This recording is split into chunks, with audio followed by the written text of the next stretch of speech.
C'est une des conséquences du confinement. Les loisirs explosent. Nous vous avons parlé la semaine dernière du succès des jeux de société. Même tendance du côté des jeux vidéo, avec la bénédiction d'ailleurs de l'OMS qui en recommande la pratique pendant le confinement. De quoi s'évader virtuellement ou participer à des compétitions en ligne. Guillaume Delalande. Il y a des confinements qui passeraient presque pour des vacances. Basket, crossfit et bien sûr football. De quoi garder la forme avant les vrais matchs sur FIFA ou Fortnite. Florian, Amir et Romain ont décidé de rester confinés dans leur centre d'entraînement de e-sport. Autant sur FIFA, il y a moins de compétitions, mais sur Fortnite, il y a 3 compétitions par jour. Et le week-end, il y a les championnats d'Europe, les qualifieurs pour les championnats d'Europe. Donc du coup, effectivement, c'était important pour moi que mes joueurs jouent dans les meilleures conditions. En dehors des repas pris ensemble, la journée est surtout rythmée par les compétitions et les diffusions des matchs commentés sur Internet. Les gens, ils sont contents parce que du coup, ils voient un peu de foot. Hier, justement, Flo a gagné le match Montpellier-Lille parce que vu que normalement, il y avait le match Lille-Montpellier, ils l'ont simulé.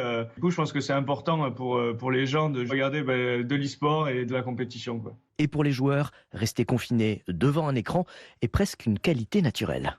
Je pense qu'on est un peu plus habitué. Beaucoup de gamers rêveraient d'être ici avec nous ou d'avoir un peu notre confinement, j'en suis sûr. Qu'on soit pro ou amateur, le jeu vidéo permet de s'évader et de garder son esprit actif. Pour atténuer les risques psychologiques, l'OMS recommande la pratique du jeu vidéo pendant le confinement. Et les ventes de consoles se sont envolées, plus 155% la première semaine du confinement.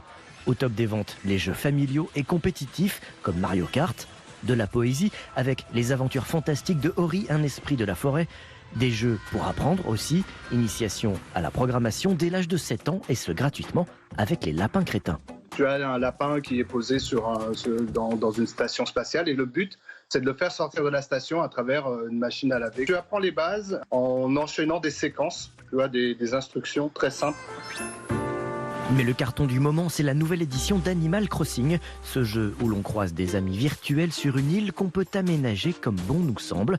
Chasser les papillons, faire un bonhomme de neige ou lézarder au soleil, tout est possible dans le virtuel. Nous partons maintenant à votre rencontre chez vous.